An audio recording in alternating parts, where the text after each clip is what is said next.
নমস্কার বন্ধুরা, শ্রাবণী রান্নাঘরে আপনাদের সবাইকে স্বাগত জানিয়ে আমি আবারও একটা রান্নার ভিডিও নিয়ে আপনাদের সামনে চলে এসেছি। সামনেই যেহেতু রথ, তাই রথযাত্রা স্পেশাল জগন্নাথ দেবের প্রসাদ খাজা বানিয়ে দেখাবো। তাহলে চলুন এই খাজাটা আমি বাড়িতে কত সহজে বানাই সেটা আপনারা একবার দেখে নিন। খাজা বানানোর জন্য প্রথমে আমি একটা বড় বাটি নিয়ে নিয়েছি, আর আমি এখানে দেব প্রথমে ময়দা। এখানে আমি বড় বাটির 1 বাটি পরিমাণে ময়দা দিয়ে দিয়েছি।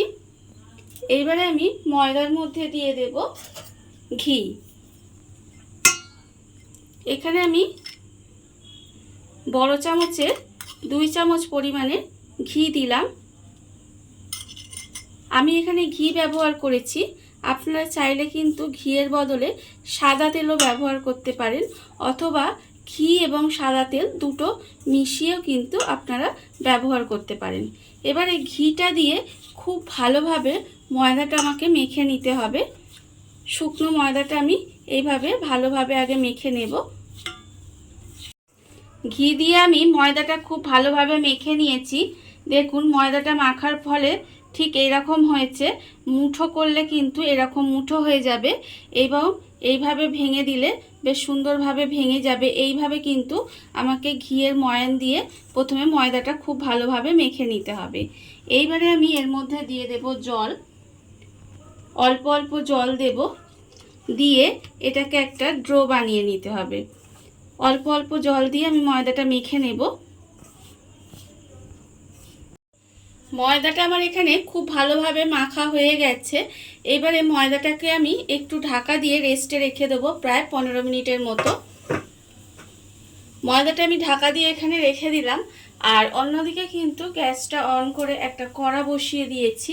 এবারে আমি খাজার যে রসটা, সেই রসটা বানাবো। রসটা বানানোর জন্য আমি এখানে কড়ার মধ্যে দিয়ে দিচ্ছি 1 বাটি পরিমাণে চিনি, আর আমি এখানে দেব সেই বাটিরই 1.5 বাটি পরিমাণে জল দিয়ে এবারে এটাকে একটু ফুটতে দেব। রসটা আমি এখানে ভালোভাবে ফুটিয়ে নিয়েছি, এর ফলে চিনিটা কিন্তু একদম গলে গেছে। এইবারে আমি এর মধ্যে দিয়ে দেব 2টো এলাচ আমি ফাটিয়ে রেখেছি, সেই ছোট এলাচ দুটো আমি এর মধ্যে দিয়ে দিলাম। ছোট এলাচগুলো দিলে এটা সেন্টটা ভালো হবে, সেই জন্য আমি ছোট এলাচটা এখানে দিলাম। এবারে ছোট এলাচটা দিয়ে আমাকে রসটা আর একটু ফুটিয়ে নিতে হবে। ছোট এলাচটা দিয়ে আমি চিনির শিরাটা আবারও কিন্তু খুব ভালোভাবে ফুটিয়ে নিয়েছি। ফুটিয়ে নেওয়ার ফলে চিনির শিরাটা কিন্তু আমার প্রায় হয়েই এসেছে। আর এই চিনির শিরাটা কিন্তু খুব ঘন হবে না, আবার একদম যে পাতলা হবে তাও কিন্তু হবে না, মাঝারি চিনির শিরাটা হবে। আর এইভাবে হাতে দিলে দেখবেন সবে আর কি চিটচিট করছে, এরকম কিন্তু আমি চিনির শিরাটা বানিয়ে নিয়েছি। এবারে এটাকে আমি গ্যাসটা অফ করে আমি চিনির শিরাটা একটু আলাদা করে রেখে দেব। চিনির শিরাটা আমি আলাদা করে সরিয়ে রেখেছি। এইবারে যে ময়দাটা আমি মেখে রেখেছিলাম, সেই ময়দাটা আমি নেব। সেই ময়দাটা থেকে আমি এবারে লেচি কেটে নেব। এইভাবে দেখুন, এইভাবে ছোট ছোট লেচি কেটে নিতে হবে।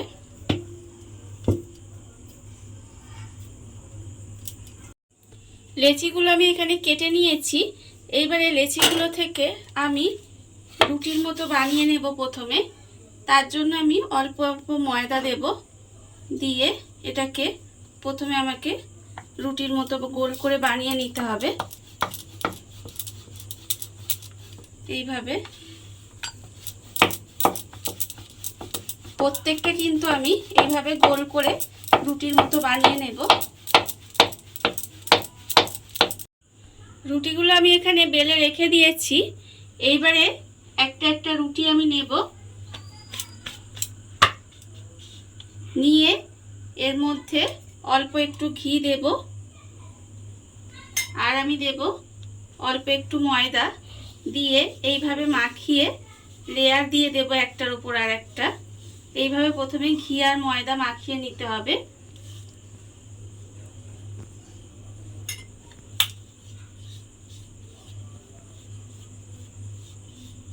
চারদিকটা খুব ভালোভাবে লাগিয়ে দেব। দিয়ে এবার এর উপরে আরেকটা রুটি আমি খুব ভালোভাবে দিয়ে দিতে হবে।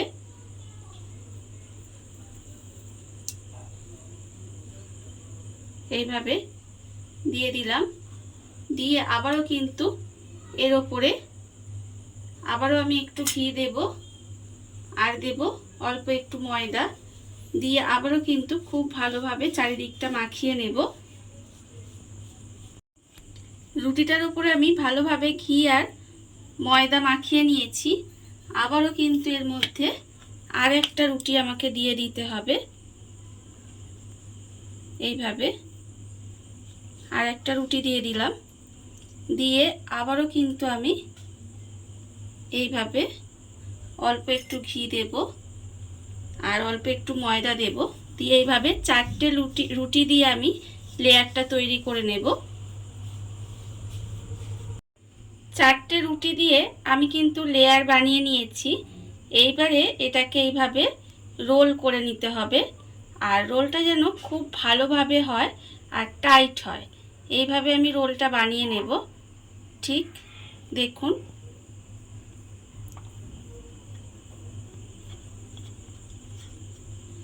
এইভাবে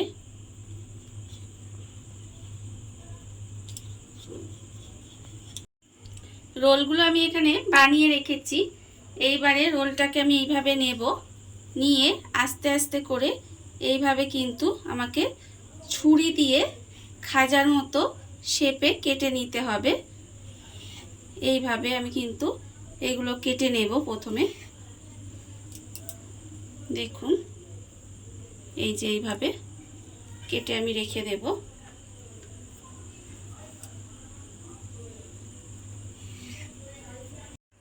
এইভাবে ছুরি দিয়ে আমি খাজাগুলো কিন্তু কেটে রেখেছি। এইবারে এর থেকে কিভাবে বানাবো দেখুন। এইভাবে আমি প্রথমে নিয়ে নেব। নিয়ে হাত দিয়ে এইভাবে একটু প্রেস করে করে এটা একটু চ্যাপটা করে দেব। জাস্ট এইভাবে একটু চ্যাপটা করে দিলেই কিন্তু হয়ে যাবে। এইভাবে দুটো আঙুল দিয়ে আলতো কালে এইভাবে একটু করে দিলেই কিন্তু খাজার শেপে চলে আসবে সুন্দরভাবে। এবার আমি রেখে দেব। আমি আবারও একটা দেখাচ্ছি দেখুন। এইভাবে আমি কিন্তু দুটো আঙুলে এইভাবে একটু চেপে দিলেই কিন্তু হয়ে যাবে। আর এইভাবে কিন্তু আমি প্রত্যেকটা বানিয়ে নেব। খাজাগুলো আমি এখানে বানিয়ে রেখে দিয়েছি। আর অন্যদিকে গ্যাসটা অন করে একটা কড়া বসিয়ে দিয়েছি। এবারে আমি কড়ার মধ্যে দিয়ে দেব সাদা তেল। খাজাগুলো ভাজার জন্য বেশ কিছুটা সাদা তেল আমি কড়াই দিয়ে দিলাম। এবারে তেলটাকে একটু গরম হতে দেব। তেলটা আমার এখানে গরম হয়ে গেছে। এইবারে একটা একটা খাজা আমি তেলের মধ্যে দিয়ে দেব। এইভাবে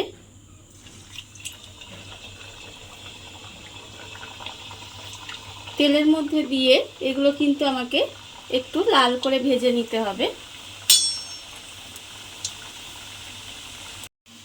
খাজাগুলো আমার এখানে লাল করে ভাজা হয়ে গেছে।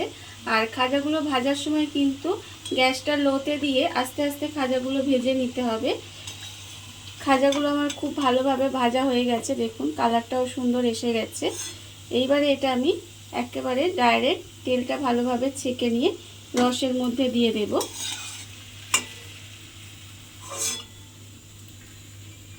খাজাগুলো আমি এখানে রসের মধ্যে দিয়ে দিলাম।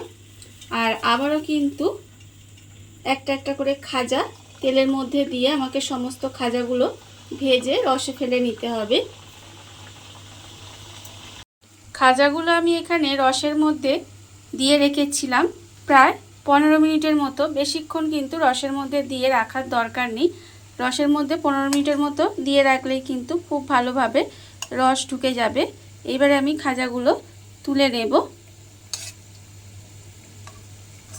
দেখুন এইভাবে খাজাগুলো তুলে নিলেই কিন্তু আমার একেবারে খাজাগুলো রেডি হয়ে যাবে। আর এগুলো দেখতে তো সুন্দর হয়েছে, খেতেও কিন্তু ভীষণ সুন্দর হয়।